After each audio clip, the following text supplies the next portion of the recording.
My wife slid a folder across the table and said, "Thought you should know. I've been planning my exit for months, and I'm taking everything I can." I didn't raise my voice. I just told her, "Before you celebrate, open the envelope inside."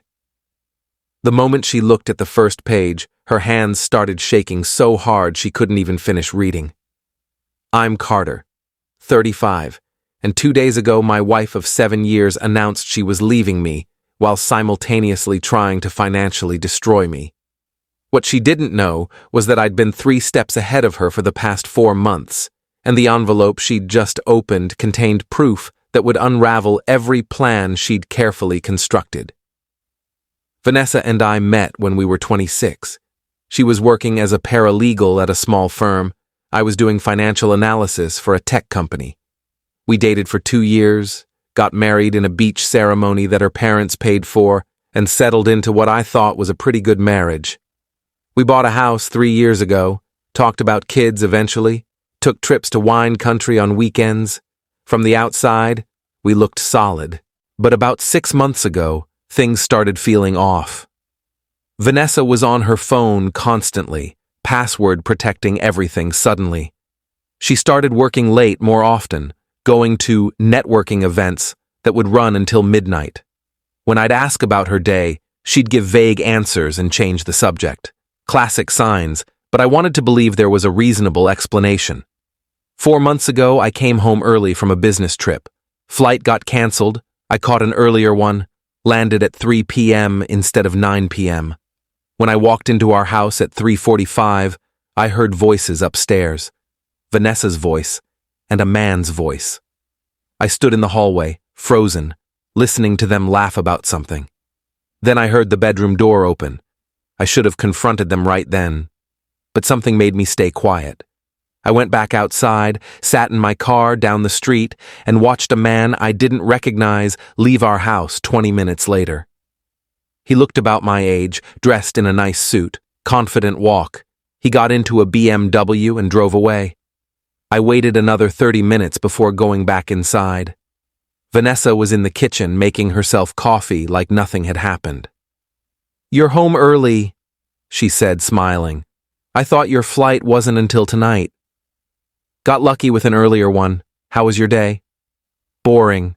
Worked from home, caught up on some emails. The usual." She lied right to my face without hesitation. That's when I knew this wasn't just paranoia. I didn't confront her. Instead, I called my college roommate Dave, who'd become a private investigator, told him everything. He said he'd look into it discreetly.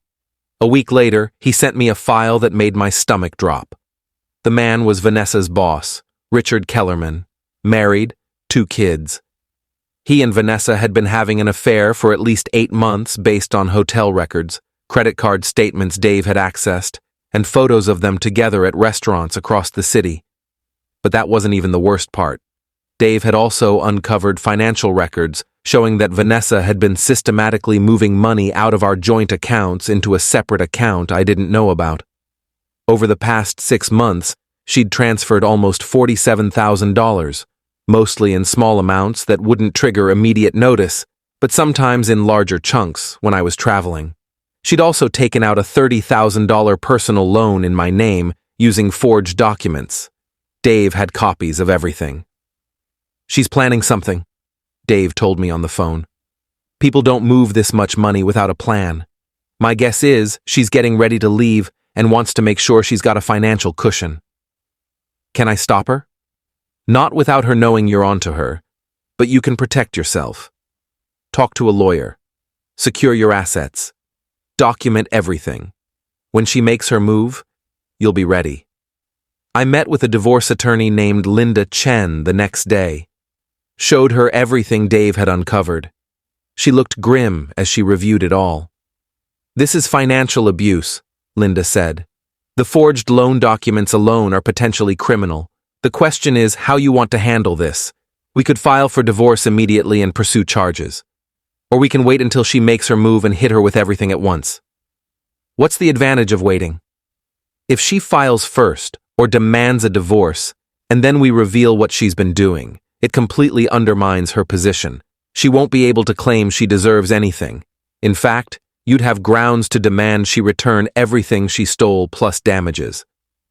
Let's wait. But I want to protect what's left. Linda helped me quietly move remaining funds into protected accounts, documented all of Vanessa's transfers, and prepared divorce papers that could be filed immediately when needed. For the next 3 months, I went about my life normally. Went to work, came home, pretended everything was fine while my wife continued her affair and her theft. It was the hardest 3 months of my life. Watching her lie, watching her pretend to love me while planning to destroy me financially. But I kept my cool because I knew what was coming. 2 nights ago, Vanessa came home around 8 p.m. I was in the kitchen making dinner. She walked in with a folder in her hand and this weird, confident energy. "We need to talk," she said. "Okay. Want dinner first?" "No. Sit down." I sat at the kitchen table. She sat across from me and slid the folder over. "I think you should read this." I opened it. Divorce papers. Already filled out, her signature at the bottom, waiting for mine. "I've been unhappy for a long time," she said, not looking particularly upset about it. "I think we want different things. I think it's better if we end this now before we waste more of each other's time." "Okay," I said calmly. She looked surprised. "Okay, that's it? What do you want me to say? You've obviously made up your mind." "I thought you'd fight me on this." "Why would I fight you on something you clearly want?" She seemed thrown by my calm reaction. Then she got more confident again. "I spoke to a lawyer. I'm entitled to half of everything. The house, your retirement accounts, savings. I've documented all our assets." "I'm sure you have." "I'm being fair about this, Carter. I could ask for alimony, but I'm not. I just want my half and we can both move on." "Your half," I repeated. "Yes, half of the house equity, half of your 401k, half of the savings accounts. I've already calculated it. It's all in the folder." I looked at the papers. She'd listed assets totaling about $340,000, expecting $170,000 as her share. She'd conveniently not mentioned the $47,000 she'd already taken. "Before you celebrate," I said quietly, "you should open the envelope inside the folder." "What envelope?" "The white envelope. Bottom of the folder. I put it there while you were talking." She looked confused, but pulled out the envelope I'd slipped in when she wasn't paying attention.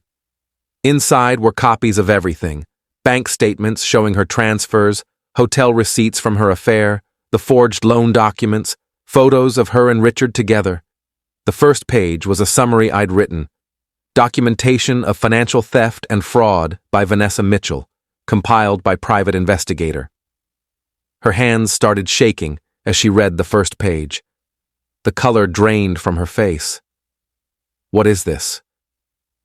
"It's evidence that you've been stealing from me for 6 months, that you forged my signature on loan documents, that you've been having an affair with your married boss. It's everything my lawyer needs to ensure you get nothing in this divorce. Less than nothing, actually. You'll be lucky if I don't press criminal charges." "You had me investigated?" 4 months ago, when I came home early and heard you with Richard in our bedroom." "You knew? This whole time?" "I knew. I documented. I prepared. While you were planning your exit, I was building a case that will destroy any claim you think you have." She was fully panicking now, flipping through pages, seeing her transactions laid out, seeing photos of her and Richard at hotels and restaurants. "This is an invasion of privacy. It's evidence of theft and fraud. My lawyer assures me it's all admissible, especially the forged loan documents. That's a felony, Vanessa. I was going to pay you back." "With what? The money you stole from me? You moved $47,000 into a secret account and took out a $30,000 loan in my name. You were planning to leave me broke while you started a new life with your married boyfriend." "It's not like that." "Then what is it like? Explain it to me." She couldn't. She just sat there shaking, tears starting to form. "Here's what's going to happen," I said. You're going to sign a post-nuptial agreement that my lawyer prepared. You're going to return every penny you took. You're going to take responsibility for the loan you fraudulently opened. You're going to waive any claim to the house, my retirement accounts, or any other assets. In exchange, I won't press criminal charges. You'll walk away with whatever you came into the marriage with. That's it. I can't afford that. Then you shouldn't have stolen from me. Those are your choices. Sign the agreement and leave with your freedom, or refuse, and I'll file criminal charges along with the divorce. Your boss will definitely fire you when his wife finds out about the affair, which she will because I'll make sure of it. You'll have a criminal record and no job. Or you can sign and move on with your life. This is insane. This is consequences. You wanted to plan an exit. I'm giving you one. Take it or leave it. Update 1. Vanessa didn't answer that night. She grabbed the envelope and her folder and left. I heard her car peel out of the driveway around 10 p.m. She didn't come home. I went to bed in the guest room around midnight, not expecting to hear from her. At 7 a.m. the next morning, she showed up with a lawyer. Her own lawyer, a guy named Tom, something who looked like he didn't want to be there. They sat in the living room while my lawyer Linda joined us via phone. Tom tried to negotiate. Mr. Mitchell, my client admits she made some mistakes, but the post-nuptial agreement you're proposing is extremely one-sided. Your client committed fraud and theft. Linda's voice came through the phone speaker. She forged his signature on loan documents and systematically stole nearly $50,000 from joint accounts. The agreement is more than fair. She avoids criminal prosecution and gets to leave without debt. That's generous, considering what she did. We could argue that the joint accounts were depleted without his knowledge or consent, using deceptive transfers specifically designed to avoid detection. That's not marital asset division. That's theft. Would you like me to forward these documents to the DA's office, or would your client like to sign? Tom looked at Vanessa. She looked defeated, smaller than I'd ever seen her. If I sign, he won't press charges? That's correct, Linda said.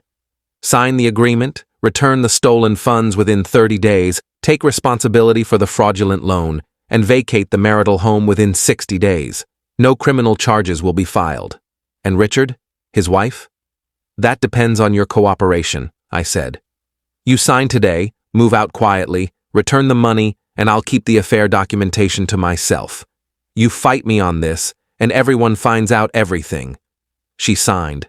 Her hand was shaking so badly she could barely write her name, but she signed. Tom witnessed it. Linda confirmed receipt via phone. It was done. Vanessa left that morning. Went to her sister's place, I heard later. Tom tried to make small talk as he packed his briefcase, probably feeling bad for his client. You had this planned for a while. 4 months, since I found out. Most people would have confronted immediately. Most people don't have wives who forge their signatures for loans and steal $50,000. I needed time to build an airtight case. He nodded and left.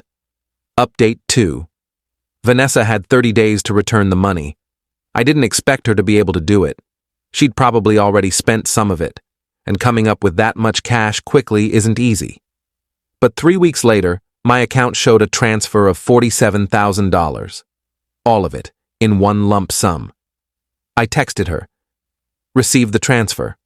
Thank you. She responded an hour later. My parents gave me the money. They know everything now. Her parents. I'd always gotten along with them pretty well. Her dad, Carl, was a reasonable guy. Her mom, Donna, was sweet, but maybe a little too protective of Vanessa. I wondered what they thought about all this. 2 days after the transfer, Carl called me. Carter, it's Carl. Do you have a minute? Sure. What's up? I wanted to apologize for my daughter's behavior. Donna and I had no idea what she'd been doing. When she came to us for the money and told us why she needed it, we were horrified. I appreciate that, Carl. You didn't need to give her the money.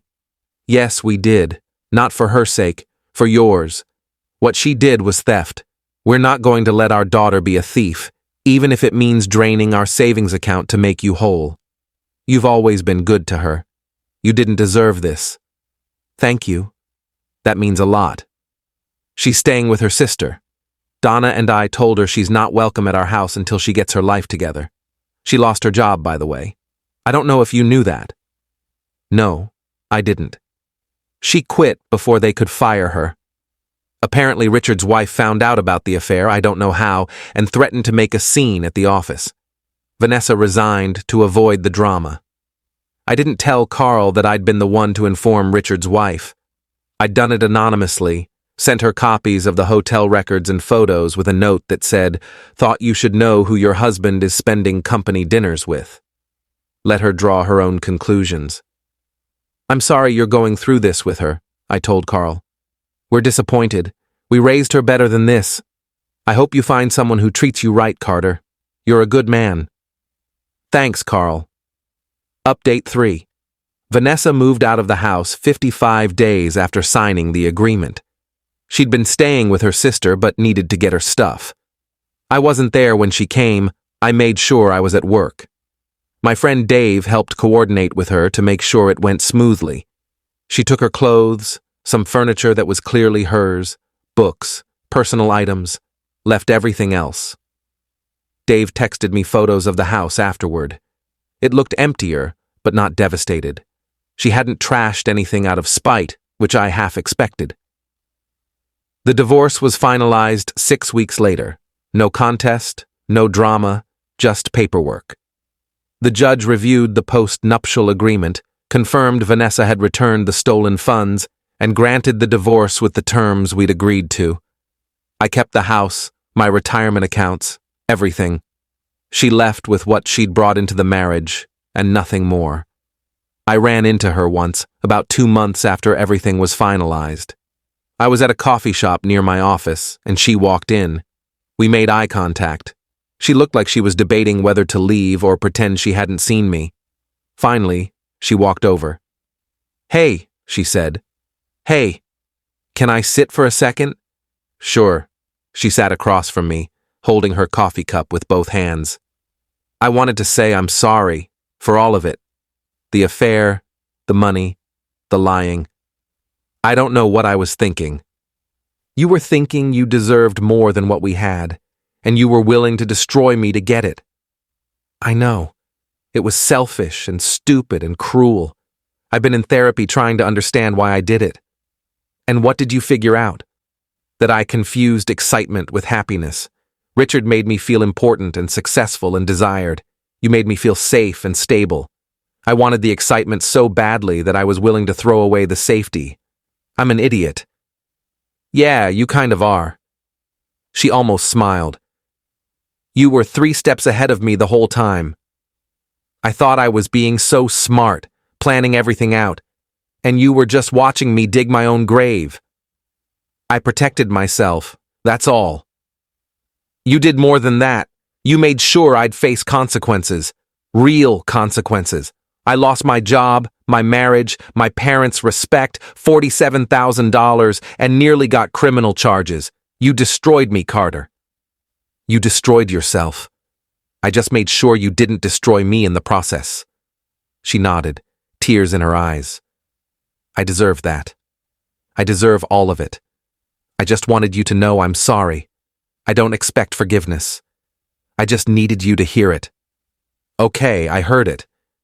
Are you doing okay? I'm doing fine. Better, actually. Turns out when you're not living with someone who's lying to you every day, life gets a lot more peaceful. I'm glad. You deserve that. She finished her coffee and left. I haven't seen her since. Final update. It's been 7 months since Vanessa slid that folder across the table. 7 months since I slid that envelope back and watched her world fall apart. The house is mine now. Feels more like home without her in it. I repainted a few rooms, got new furniture, made it my space instead of our space. Richard got divorced too. His wife took him to the cleaners in their settlement. Last I heard, he's living in a small apartment downtown and paying massive child support and alimony. Vanessa and Richard aren't together as far as I know. Once the affair was exposed and they both lost their jobs, the excitement she was chasing probably evaporated pretty quickly. Vanessa found a new job at a smaller firm. Still a paralegal, but making less money and starting over in her career.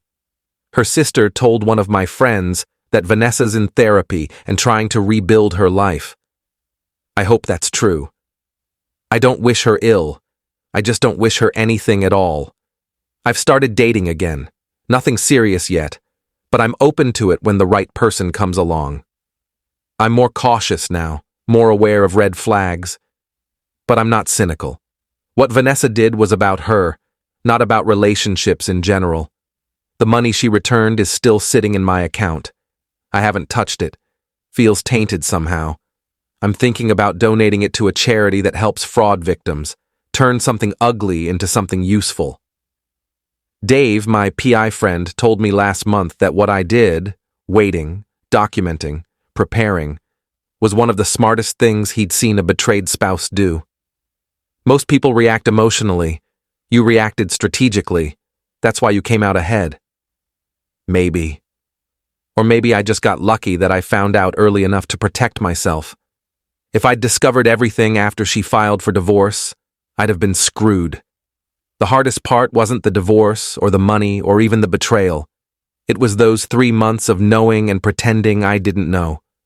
Sitting across from her at dinner, watching her text Richard, listening to her lie about where she'd been.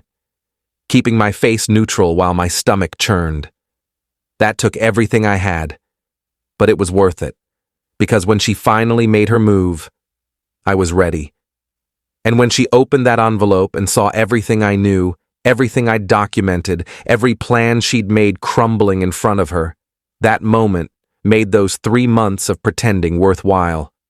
I'm Carter, 35, divorced, financially secure, living in a house I own outright, learning to trust again but taking it slow. I survived someone trying to destroy me, and I came out stronger on the other side. That's enough.